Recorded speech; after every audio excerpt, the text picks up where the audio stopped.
Following a hiatus in diplomatic relations that lasted a decade, Turkey and Egypt are back in talks. At the heart of these discussions is the high-stakes conflict in Gaza, with an eye on a role for President Erdogan of Turkey as a potential mediator. Recently, Erdogan announced his country's willingness to work with Egypt in rebuilding Gaza, marking a significant milestone in diplomatic relations and setting the stage for his first visit to Egypt since 2012. Invoking cooperation between these two nations could signal a pivotal change in the regional politics surrounding Gaza, a region stricken with conflict and humanitarian issues. Erdogan's proposal underlined Turkey's commitment to aid in the rehabilitation process pertinent to Gaza's infrastructure and improving living conditions for its residents.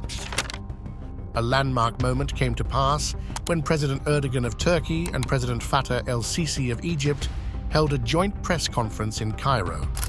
This marked a significant stride towards mending relations between these two regional powers. The bilateral discussions and the following public declaration indicated a combined willingness to engage in fruitful dialogues and collaboration, a noticeable detour from years of strained relations. The joint press meet provided a ground for Presidents Erdogan and El-Sisi to present their shared commitment to enhancing bilateral relations and fostering stability in the region. Within these discussions, Erdogan underscored the urgency to address the humanitarian crisis in Gaza, affirming Turkey's dedication to stand by Egypt in reducing the ongoing suffering and ending the violence in Gaza. An alliance between Turkey and Egypt could prove concerning for Israel. The question is whether this emerging partnership would prompt Israel to reassess its stance on the Gaza Strip. In addition, President Erdogan expressed his intent to strengthen trade relations with Egypt, with the goal of elevating bilateral trade to $15 billion in the foreseeable future. He emphasized the importance of broadening economic collaboration between the two nations and mentioned the ongoing assessment of potential cooperation in energy and defense sectors.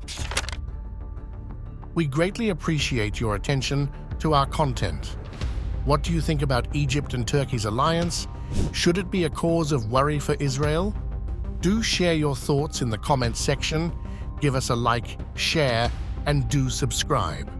Don't forget to activate the notification bell to stay updated with more content. Erdogan's commitment to enhancing trade mirrors a shared aspiration of increased economic integration and mutual prosperity between Turkey and Egypt. By setting bold trade volume targets, Erdogan underscored the immense potential for expanding commercial ties while utilizing complementary strengths in key areas. In reply, President Sisi recognized the consistent ties between the peoples of Turkey and Egypt over the past decade. President Sisi highlighted the consistent increase in trade and investment relations over the decade, pointing out the resilience of the bilateral relationship despite past hurdles. Relations between Ankara and Cairo took a hit in 2013, following the controversial coupling of events that led to the removal of Egypt's president at the time, Mohamed Morsi, by the army chief Abdel Fattah el-Sisi. Morsi, a member of the Muslim Brotherhood and ally of Turkey, had been democratically voted into power as Egypt's president in 2012, a historic milestone as it was the country's first democratic election. The politics surrounding Morsi's removal and El-Sisi's subsequent rise caused a discord in the diplomatic relations between Turkey and Egypt. Ankara vehemently opposed what it framed as a military coup against a democratically elected administration, viewing it as an opposition to democracy and the will of the Egyptian people. As Turkey openly supported Morsi and the Muslim Brotherhood, relations with Cairo further soured, escalating the tensions between the two nations. The breakdown in relations between Ankara and Cairo had significant repercussions. affecting various aspects of bilateral cooperation, including trade, diplomatic ties, and regional affairs. Both countries took diplomatic measures, including the expulsion of ambassadors and the suspension of high-level contacts, reflecting the depth of the rift between them. The events of 2013 marked a turning point in the relationship between Turkey and Egypt, ushering in a period of hostility and mutual distrust. The ideological differences between the governments, particularly concerning the role of political Islam and the Muslim Brotherhood, further complicated efforts to reconcile their differences and restore diplomatic ties. Since 2021, Turkish President Erdogan has been actively working to ease tensions with several key regional players, including Egypt, the United Arab Emirates, UAE, Saudi Arabia, and Israel. Erdogan's efforts signify a significant shift in Turkey's foreign policy approach, aiming to mend strained relationships and promote stability in the region.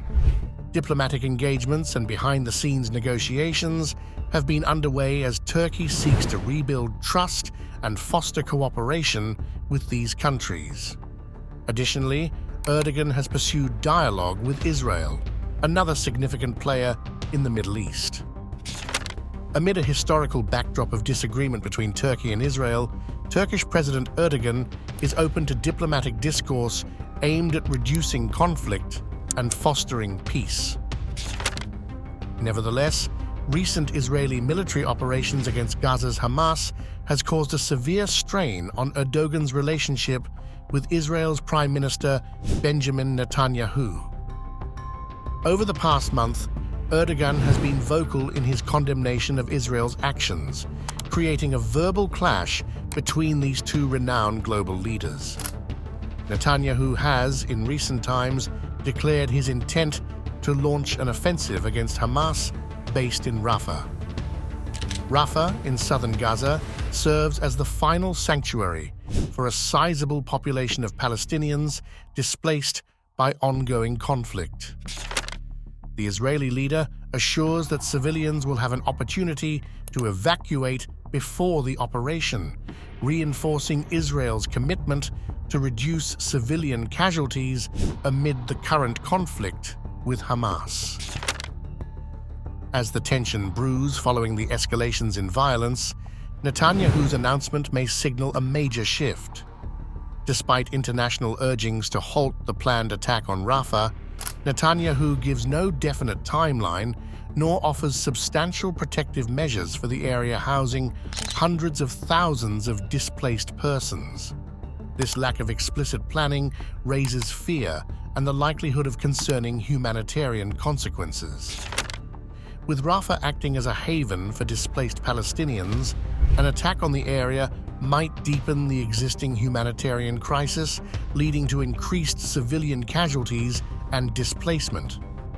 Negotiations in Cairo, meant to facilitate a ceasefire and negotiate the liberation of hostages held by Hamas, ended without an agreement.